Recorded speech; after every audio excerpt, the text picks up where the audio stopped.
Welcome back to Justice Insight Cam. We bring you unfiltered, real-world police interactions recorded straight from body cameras.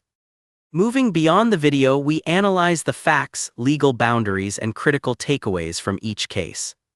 Let us explore the reality of justice. That's a serious car. How does somebody like you end up driving something that expensive? Same way anybody else does, officer. I paid for it. Paid for it, huh? Must have been one hell of a check. My money, my job, my purchase. This car belongs to me, plain and simple. Officer Kevin Mercer, badge number 7294 of the Westside Police Department, saw a black man fueling a $240,000 Lamborghini Urus at a gas station and immediately assumed the vehicle was stolen or purchased with drug money. He pulled up behind the SUV with his lights flashing, approached with his hand on his weapon, and demanded to know where the man got the car, because people like you don't drive cars like this unless they're stolen or bought with dirty money. When Judge Samuel Carter calmly provided his registration proving ownership, Mercer accused him of using forged documents and threatened to impound the vehicle and arrest him for grand theft auto. What Mercer didn't know was that Carter was a state superior court judge who had purchased a Lamborghini with his own salary, that the entire confrontation was being captured by gas station security cameras, and that his assumption that a black man couldn't legally own a $4 million vehicle would cost him his badge and result in a $10 million lawsuit. Before we go further, what city or country are you watching from? Drop it in the comments. We love seeing where you're tuning in from. If you believe driving an expensive car while black isn't a crime and shouldn't be treated as suspicious, then like this video and subscribe. Judge Samuel Carter had worked his entire adult life to reach the point where he could afford the car he was currently fueling on a Friday evening in late October. At 52 years old, with 19 years on the state superior court bench and nearly a decade as a prosecutor before that, Carter had built a career on hard work, integrity, and careful financial planning. He lived modestly in most ways, saving and investing wisely. And 2 years ago, he had decided to reward himself for reaching a career milestone. The pearl-white Lamborghini Urus, sitting at pump number 4, represented a dream he had held since he was a teenager, working 2 jobs to pay for community college.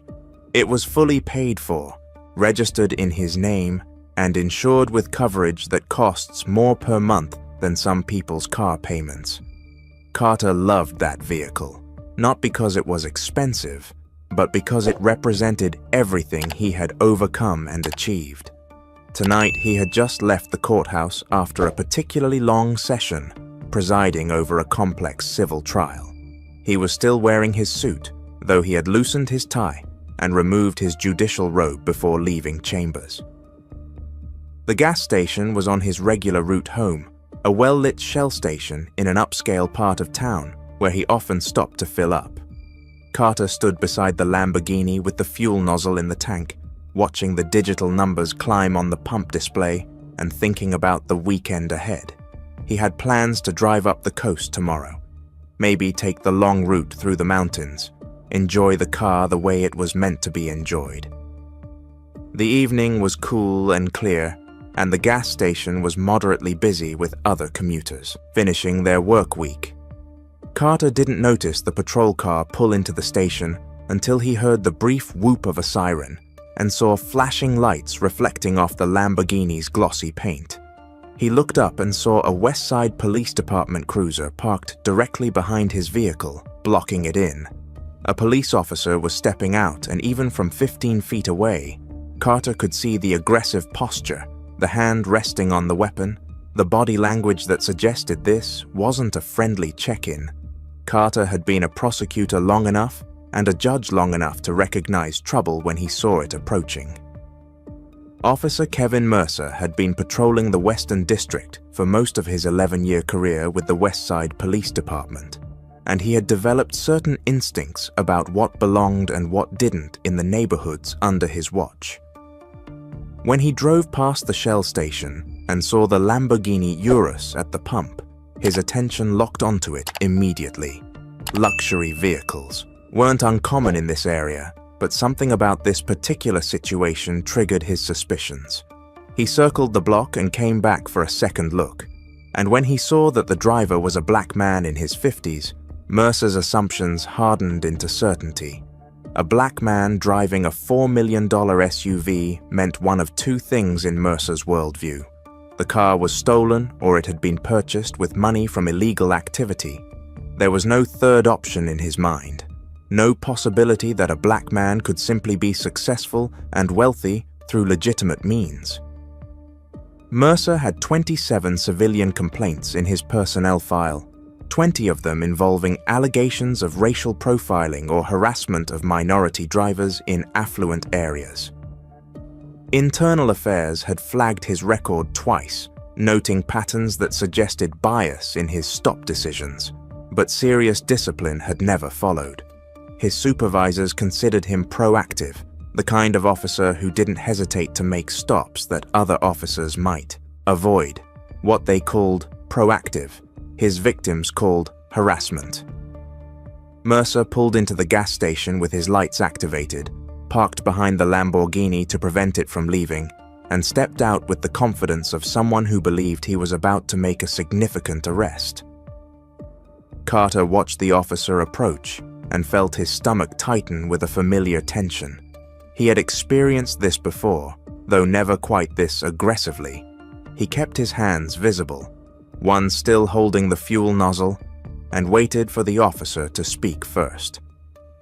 The officer stopped about 6 feet away, his right hand resting on his service weapon, his eyes moving between Carter and the Lamborghini with undisguised suspicion. "Afternoon," Carter said calmly, keeping his tone neutral and professional. "Is there a problem, officer?"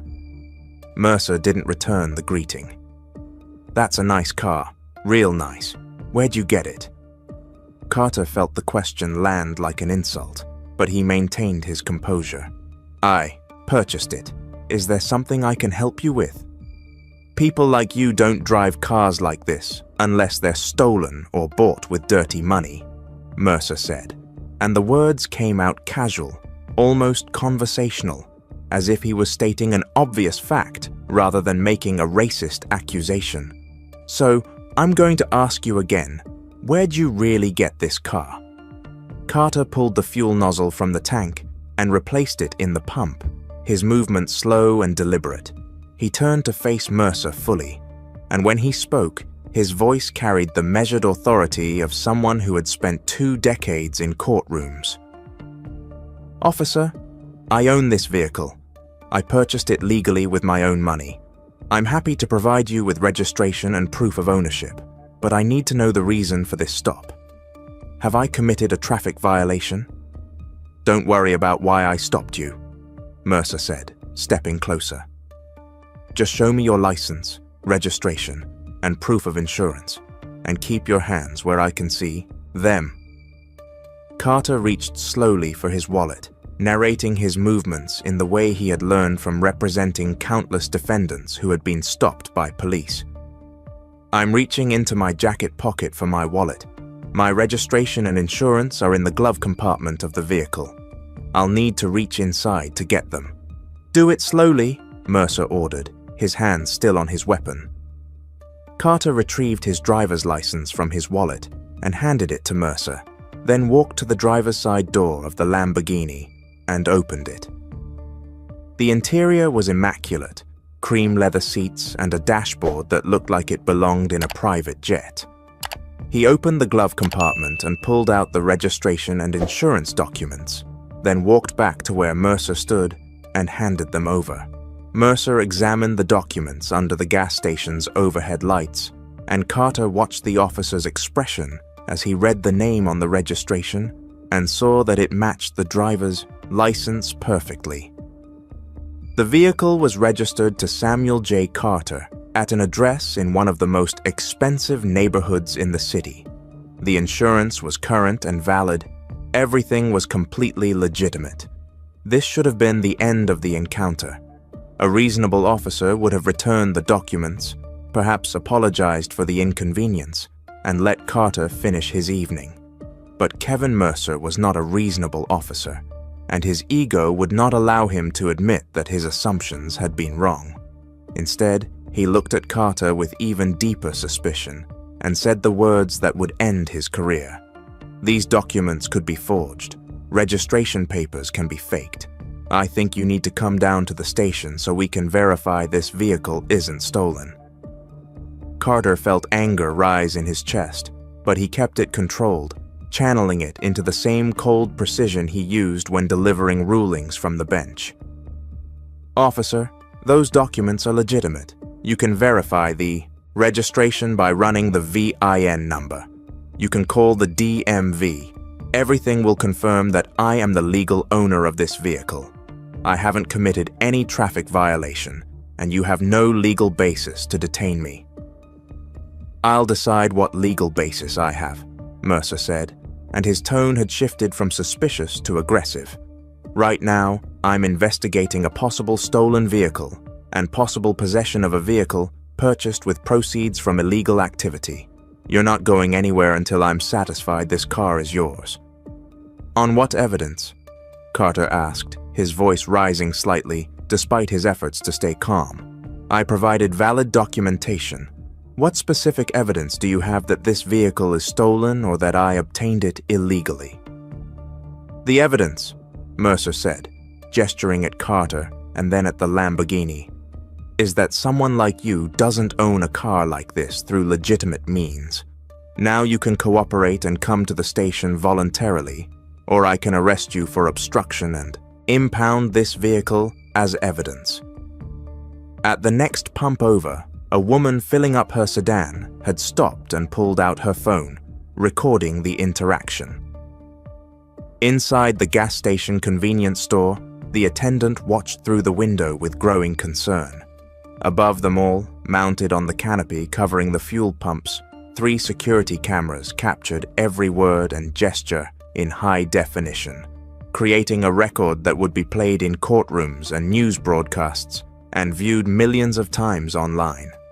Officer Kevin Mercer had just accused a state superior court judge of being a car thief and a drug dealer based solely on the color of his skin, and every second of his career-ending mistake was being permanently documented.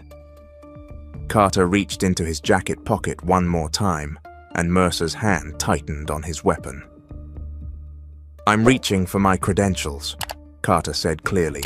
"I'm going to show you who I am, and then you're going to have a decision to make about whether you want to continue this stop." He pulled out his judicial credentials, the official identification that every superior court judge carried, and held them out for Mercer to see. The gold emblem of the state court system gleamed under the gas station lights, and in that moment, Kevin Mercer's world began to fall apart. Mercer took the judicial credentials from Carter's hand and stared at them under the harsh gas station lights. The identification was official, laminated, with a holographic seal that couldn't be easily faked. It showed Carter's photograph, his full name, his title as Superior Court Judge, and the seal of the state judiciary. Mercer's face went through several expressions in quick succession: confusion, disbelief, then defensive anger. He looked from the credentials to Carter and back again, as if trying to find some proof that what he was holding was fake. "This could be counterfeit," Mercer said, but his voice had lost its earlier confidence. "Anyone can make fake credentials." Carter kept his composure even though frustration was building inside him. "Officer Mercer, those credentials are real. You can verify them by calling the courthouse. The main number is public record. Ask for the Superior Court Clerk's office. They'll confirm my identity." Mercer handed the credentials back, but didn't move towards patrol car to make any calls. Instead, he seemed to be calculating his next move, trying to find a way to justify what he had already done. "Even if you are a judge, that doesn't explain how you can afford a car like this. Judges don't make that kind of money. Superior court judges in this state earn approximately $195,000 per year," Carter said, his voice tight with controlled anger. "I've been on the bench for 19 years. Before that, I was a prosecutor for 9 years. I've invested wisely. I live within my means, and I saved for years to purchase this vehicle. But I shouldn't have to explain my financial history to you. You stopped me without cause, accused me of crimes, without evidence, and now you're refusing to accept legitimate documentation." The woman at the next pump was still recording, and she called out to Mercer, "Officer, he just showed you he's a judge. Why are you still harassing him?" Mercer spun toward her, irritation flashing across his face. "Ma'am, this doesn't concern you. Put that phone away and mind your business. I'm recording in a public place," the woman said firmly. "I have every right to document what I'm seeing." Mercer turned back to Carter, and his jaw was tight with barely controlled frustration. "I'm going to need to search your vehicle. Make sure there's nothing illegal inside." Carter shook his head slowly. "Absolutely not. You have no probable cause to search my vehicle. I haven't committed any traffic violation. I provided proof of ownership. You have no legal justification to continue this stop, let alone search my car." "I have reasonable suspicion based on the circumstances," Mercer said. But he was grasping now, trying to manufacture justification after the fact. "What circumstances?" Carter asked, and his voice had shifted into the tone he used in court when questioning a witness who was lying. "Be specific, Officer Mercer. What reasonable, articulable suspicion do you have that I'm engaged in criminal activity?" Mercer couldn't answer because there was no answer. His suspicion was based entirely on seeing a black man in an expensive car, and he knew that saying that out loud would end any remaining chance he had of salvaging this situation. So instead, he doubled down. "Step away from the vehicle," Mercer ordered. "I'm going to do a safety check." "That's not a safety check. That's an illegal search," Carter said. "I'm telling you clearly, and for the record, I do not consent to any search of my vehicle." A second patrol car pulled into the gas station, lights flashing. A younger officer stepped out and walked over, taking in the scene with obvious confusion. The Lamborghini, the well-dressed, black man, the recording witness, and Mercer's aggressive stance. "What's going on?" the second officer asked. "Back up," Mercer said quickly. "I've got a possible stolen vehicle situation here." Carter turned to the second officer, his voice calm and authoritative. "Officer, I'm Judge Samuel Carter from the Superior Court. I own this vehicle. I've provided registration and proof of ownership to your colleague. He's detaining me without cause and threatening an illegal search. I'm asking you to call your supervisor before this situation gets worse." The second officer's eyes widened when he heard the word judge. He looked at Carter more carefully, seemed to recognize him, and his expression shifted to alarm. "Sir, I think we should call the sergeant." "I don't need a sergeant," Mercer snapped. "I'm handling this." "With respect," the second officer said quietly. "If he's really a judge, we should probably—" "I said I'm handling it." Mercer cut him off. Carter pulled out his cell phone. "I'm calling my attorney.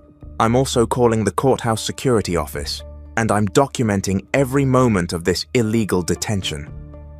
Mercer reached toward Carter's phone. "Put that away." Carter pulled the phone back and raised his voice for the first time. "Do not touch me or my property. You've already violated my Fourth Amendment rights. Don't add assault to your list of violations." The gas station attendant had come outside and was watching with a small crowd of other customers. The second officer looked increasingly uncomfortable, caught between backing his fellow officer and preventing what was clearly becoming a disaster. Mercer stood there, trapped by his own ego, and his refusal to admit he had made a catastrophic mistake based on nothing but racial bias. The woman who had been recording spoke up again. "I've got everything on video, the whole thing. How he stopped you, what he said, all of it." Carter looked directly at Mercer and spoke with the cold precision of someone who knew, exactly what was coming next. Officer Mercer, you have one opportunity to end this now. Apologize, return my documents, and let me leave, or continue this illegal detention and face the consequences. Those are your only options. Mercer's hand moved toward his handcuffs, and Carter knew the officer had made his choice. The worst possible choice, but the one his pride and his bias had led him to. And every second of what happened next would be captured on camera, preserved forever, and used as evidence in the lawsuit that would destroy Kevin Mercer's career and cost his department $10 million. Mercer's hand closed around his handcuffs, and the second officer stepped forward quickly, his voice urgent. "Merc, wait! We need to call the sergeant right now!" But Mercer had gone too far to back down. "Turn around and put your hands behind your back," he ordered Carter. Carter didn't move. "You're arresting a superior court judge at a gas station for the crime of owning a Lamborghini while black. Think very carefully about your next move, Officer Mercer." Before Mercer could respond, a third vehicle pulled into the gas station, this one an unmarked police sedan. A sergeant in uniform stepped out, his face showing immediate concern as he took in the scene. The flashing lights, the crowd of witnesses with phones out, the expensive Lamborghini, and two officers confronting a well-dressed black man. "What's happening here?" Sergeant Rodriguez asked, his voice carrying authority. The second officer spoke first, relief evident in his tone. "Sarge, this is Judge Carter from Superior Court. Officer Mercer stopped him and there's been a situation." Rodriguez's eyes snapped to Carter. Recognition immediate. "Judge Carter?" Carter nodded. "Sergeant Rodriguez, we've met before. You testified in my courtroom about 2 years ago, the Martinez robbery case."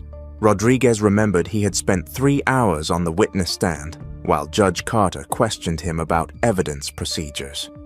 The white judge had been fair but thorough, and Rodriguez had walked away with respect for his attention to detail. Now that same judge was standing at a gas station in handcuff range of one of Rodriguez's officers. "What happened?" Rodriguez asked again, directing the question at Carter this time. Carter's voice was controlled but carried an edge of steel. "I stopped to get gas. Officer Mercer pulled up behind me, blocked my vehicle, and immediately accused me of driving a stolen car, or one purchased with drug money. I provided my registration, insurance, and driver's license, all legitimate. He claimed they were probably forged. I showed him my judicial credentials. He said those might be fake too. He's threatened to impound my vehicle and search it without probable cause. He's detained me for approximately 15 minutes based solely on the fact that I'm a black man driving an expensive car." Rodriguez turned to Mercer, his expression darkening. "Is this accurate?" Mercer's face flushed. "Responded to what I thought was a suspicious situation. The vehicle is extremely expensive, and I had reasonable suspicion." "Reasonable suspicion of what?" Rodriguez cut him off. "Did you observe a traffic violation?" "No. But did you run the plates before you stopped him?" Mercer hesitated. "No. Did you have any report of a stolen Lamborghini matching this description?" "No. But the circumstances." Rodriguez held up his hand, stopping him. "You stopped a superior court judge without cause, accused him of being a criminal, refused to accept valid documentation, and threatened to arrest him. Is that about right?" The gas station had gone quiet, except for the hum of the traffic in the distance. The witnesses were recording every word. The security cameras captured every angle. Rodriguez walked over to Carter's Lamborghini and looked at the registration documents that Mercer still held. He verified the VIN number on the dashboard matched the registration. Everything was perfect, legal, exactly as Carter had said. Rodriguez turned back to Mercer with barely controlled fury. "Judge Carter's name is in our system. He's listed as a judicial officer who may need courthouse security coordination. You could have verified his identity in 30 seconds. Instead, you chose to assume he was a criminal. Carter spoke quietly, but with devastating precision. Sergeant Officer Mercer told me, and I quote, "People like you don't drive cars like this unless they're stolen or bought with dirty money." Those words are on that woman's video recording. They're on the gas station security footage, and they're the foundation of the federal civil rights lawsuit I'll be filing on Monday morning. Mercer's face went pale. Carter continued, his voice colder now. "I've been a prosecutor and a judge for 28 years. I've seen officers like you before. You see a black face and you see a criminal. You see success and you assume crime. You had my registration showing my name and address in one of the most expensive neighborhoods into this city. You had my driver's license. You had my judicial credentials. And none of it mattered because you couldn't believe a black man could earn and own a $240,000 vehicle through legitimate work." He paused, letting the words land. "I presided over police misconduct cases. I know the law inside and out. And what you did tonight violated my Fourth Amendment rights, constituted racial profiling, and represents exactly the kind of discriminatory policing that destroys community trust." Rodriguez's jaw tightened. "Officer Mercer, badge and gun. You're suspended effective immediately." Mercer's hands shook as he unclipped his badge. "Sarge, I was just doing my job. Your job doesn't include profiling judges," Rodriguez said sharply, "or anyone else based on race." Carter collected his documents from Rodriguez, his movements deliberate and controlled. He looked at Mercer one final time. "You saw a black man at a gas station and assumed criminal. That assumption just cost you your career. I'll see you in federal court, Officer Mercer, and this time I won't be the one on the bench." He got into his Lamborghini, started the engine, and drove away from the gas station, leaving Mercer standing there with his badge in his hand and his career in ruins. The witnesses kept recording, the cameras kept rolling, and by morning, the video would have millions of views, and Officer Kevin Mercer would be the face of everything wrong with racial profiling in American policing.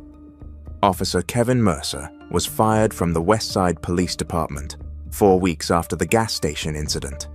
The termination letter cited racial profiling, unlawful detention, violation of departmental policies, and conduct unbecoming an officer.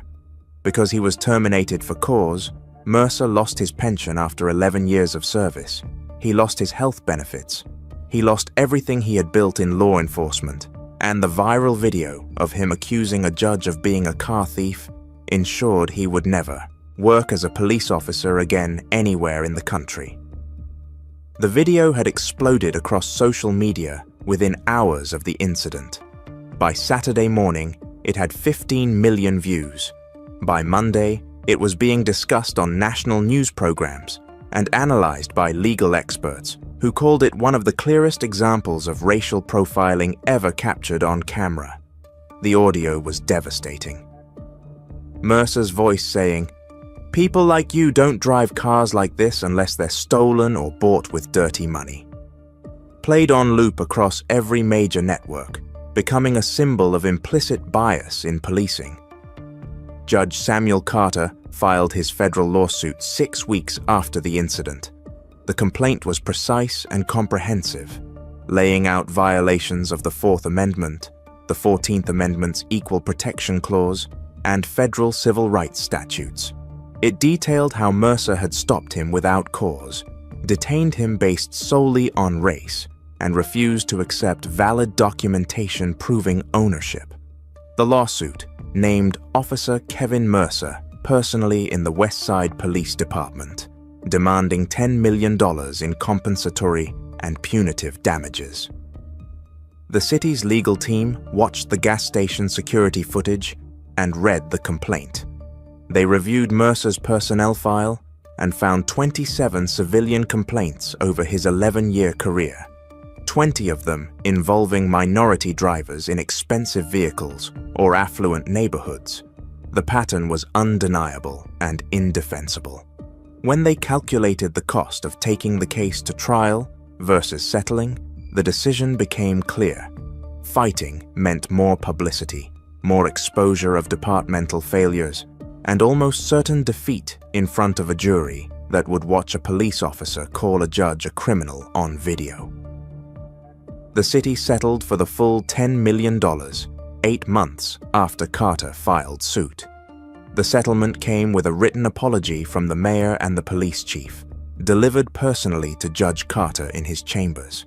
Carter accepted the apology, but made clear that money didn't erase the humiliation of being handcuffed at a gas station while other customers watched and recorded. Kevin Mercer's personal liability was limited by the settlement structure, but his life had already been destroyed in other ways. At 40 years old, he was working construction and delivery jobs for hourly wages. His wife had filed for divorce 6 months after the incident, unable to handle the public scrutiny and the financial devastation. His 2 teenage children barely spoke to him, embarrassed by their father becoming a national symbol of racist policing. He had tried to find work in private security, but the background checks always revealed the gas station video, and no company wanted to hire someone with that reputation. The Westside Police Department underwent massive restructuring after the settlement. The police chief, who had failed to address Mercer's pattern of complaints, was forced to resign. New policies required officers to document specific reasons for vehicle stops before approaching drivers. All stops of luxury vehicles required supervisor approval. Mandatory bias training became quarterly instead of annual. A civilian oversight board was created with real investigative power.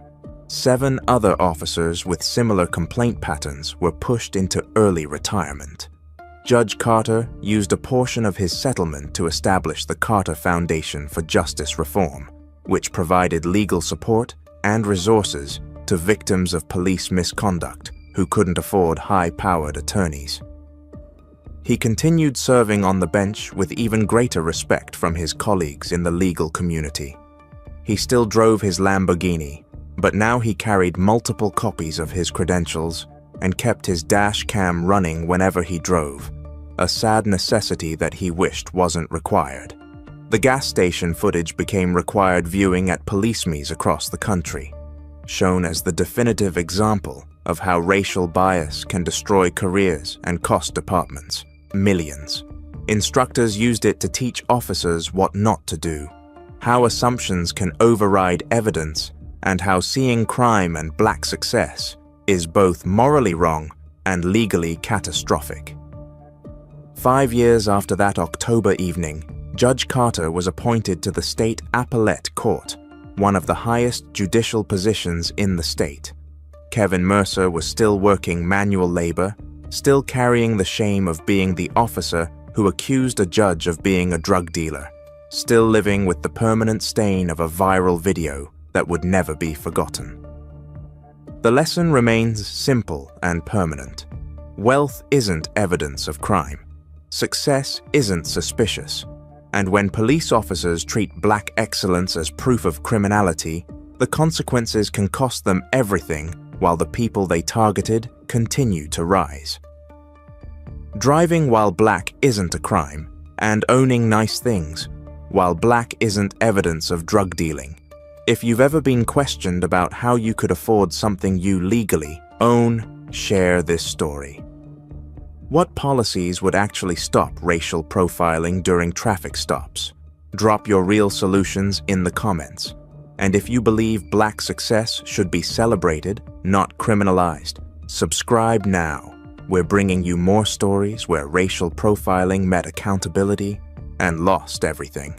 We appreciate you tuning in. If this breakdown helped you understand the situation better, remember to like, share, and subscribe to Justice Insight Cam. Stay aware, stay protected, and we will see you next time.